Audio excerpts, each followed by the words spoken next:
Hey there everyone, it's Marisha from Road to Speech. I am a school-based SLP and I blog about organization and lesson planning and just ways for SLPs to work smarter and not harder. I normally am on here on Mondays, but Monday was Halloween, so I wasn't here. But today I want to share a couple tips because I know that a lot of our materials can take a very, very long time to prep. But there are some things that we can do and some things that I have found to be some shortcuts to make that a little bit easier. So I have 3 tools that I love, and I will post the links as we finish up. But there's a couple of things, like we can save a lot of money by buying materials digitally. We all know that. Like Teachers Pay Teachers is a great way to find those resources. And if you're low on time, looking for those no print or low prep options where you can just print and go, those are some great time savers, but sometimes we do want those, oh my goodness, sometimes we do want those materials that are laminated or at least a little bit more durable. So I have a couple tips for us to use when we're doing that. And they're actually tools that I like. So the first one, and I try to look at budget-friendly options too. So the first one is materials with Velcro. Those can take a long time to put together because you have to put each one on all the sides, and then it's expensive, and I don't know, some of them are really thick and it's a little tricky. And there are times when we do want the Velcro, but this sticky tack is amazing because you just have to put it on one piece and it makes it so much easier. It works really well, for me at least, and it takes less time to put together and it works just as well. So this is a nice budget-friendly option because it's also a lot cheaper. So this is one of my favorites. I use them with interactive books or different materials where I want kids to manipulate like any interactive activities. This is amazing. I love it. And then the other thing that I like to do, so sometimes I don't have time to laminate, and sometimes it's easier to be able to put the things in a binder, and laminating and then hole punching is just expensive and it takes a while.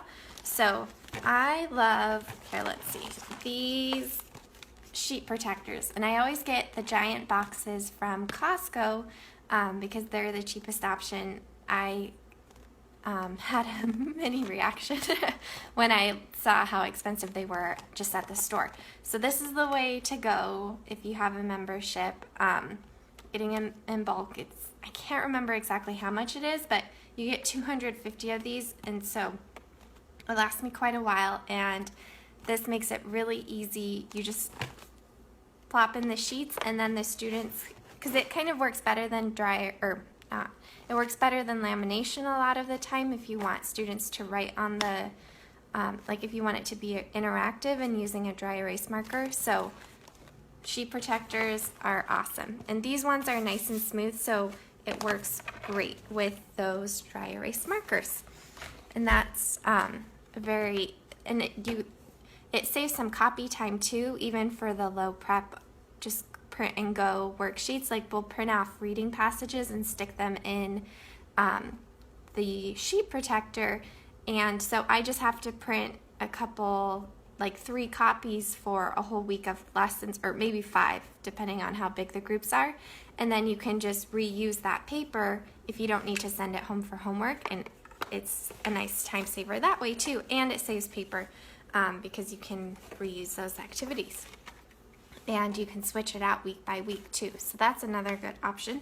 And then my last one is, okay, this one's a little bit bigger, but I bought my own paper trimmer because sometimes I wanted to be able to prep while I was doing watching a speechpathology.com lecture or doing some other things while in my speech room, and it was kind of annoying to have to go to the workroom because it wasn't always easily accessible and all of that. And so I got my own paper trimmer. This one is really light. It's easy to bring back and forth, and it has a little handle. and it's about $20 on Amazon. But I've had mine for a few years now, and it's holding up strong. And it's just like the ones at school. I don't really notice a difference, and it's nice because then it can be a little bit more ergonomically friendly because how the ones at school are placed. Like I'd always get sore backs and things, but this I can set it up wherever I want, and it's portable, and it's nice to be able to just quickly chop up some of those materials and then not have to cut by hand because that takes forever.